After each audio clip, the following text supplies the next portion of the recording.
Hello everyone. It's time for today's video on the nitrogen cycle. So the nitrogen cycle, what is it? And why is it important? How does it affect my fish tank?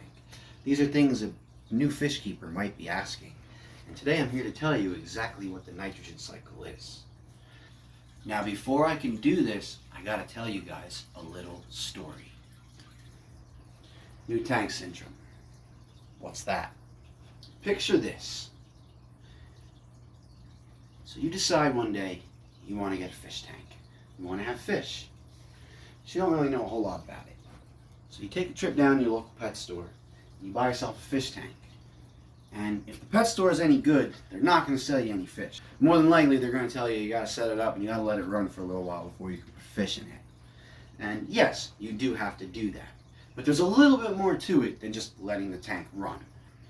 You set your fish tank up, the tank's going, it's maybe been going for a day or two, and you take a trip on down to the pet store. You buy yourself some fish. You go home, you put the fish in it.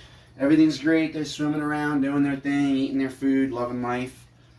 It's nighttime, then you go to bed, shut all the lights off, turn the tank off, go to sleep. You wake up in the morning, you notice there's something wrong. You turn the light on your tank, and all the fish are either stuck to the filter or floating in the tank dead. Why'd this happen? You suffered from new tank syndrome.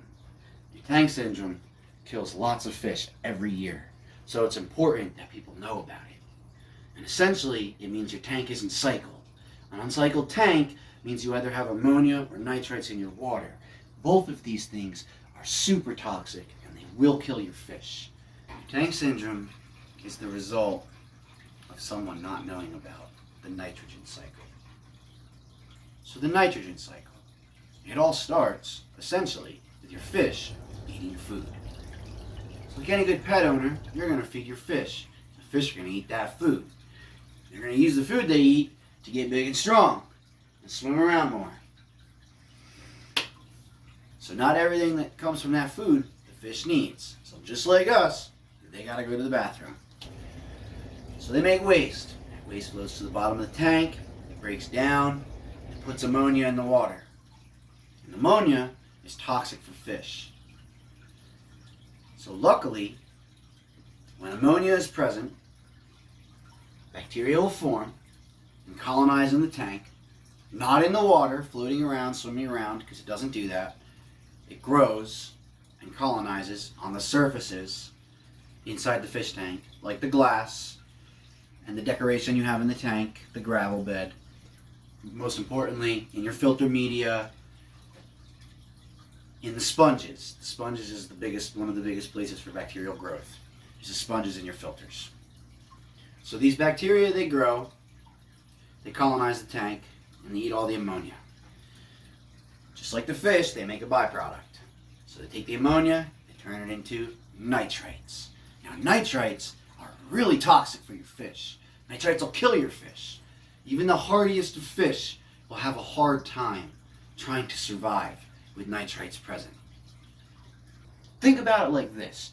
You're in a room full of a bunch of smokers and you're not a smoker. That's essentially what it is when your tank is filled with nitrates. The fish can't breathe. It feels like the room is just full of smoke and they can't breathe. And more often than not, if your tank has levels of nitrates, in high levels of nitrates especially, you might notice the surface of the water will be here and your fish will be right here, just like this, looking at the surface of the water, basically sitting there saying, I want out, I want out, I want out, I can't breathe, I need out of here. And yet again, we have more bacteria that will eat the nitrates. And again, they make a byproduct. They take the nitrates and they turn it into nitrates. Now nitrates, in low levels, they're not going to harm your fish at all. And you, the fish keeper, control the nitrate level by doing water changes. Super important. And high levels of nitrates can be harmful to the fish. So it's important you do your standard water changes and your maintenance to ensure the best quality of water for your aquatic life. So you should be a responsible fish keeper and do a water change every week, at least every 2 weeks. So how do you know all of this is taking place? Well, you just buy your master test kit from API. It works really, really easy. You can also buy test strips from API. However, these ones don't test ammonia, so you have to buy additional strips to test the ammonia. So I recommend the master kit, which tests ammonia, nitrites, nitrates, and pH, which is just all essential to having a healthy fish tank. Okay everyone, so if you enjoyed this video, you can hit the like button down below, and if you haven't already, you can subscribe to my channel to see more videos just like this. If you really enjoyed the video, leave me a comment. I'd always appreciate your feedback. I'll see you guys in the next video.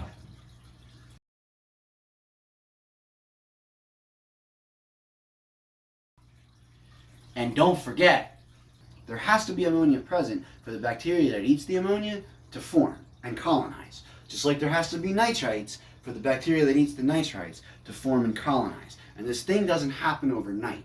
It takes weeks. And they sell products that are bacteria in a bottle that say you can put fish in right away. I don't recommend this. No matter what the bottle says, it takes a while for that bacteria to develop. So if you're putting fish in right away, you're running the risk of the fish conducting diseases, or even worse, maybe dying.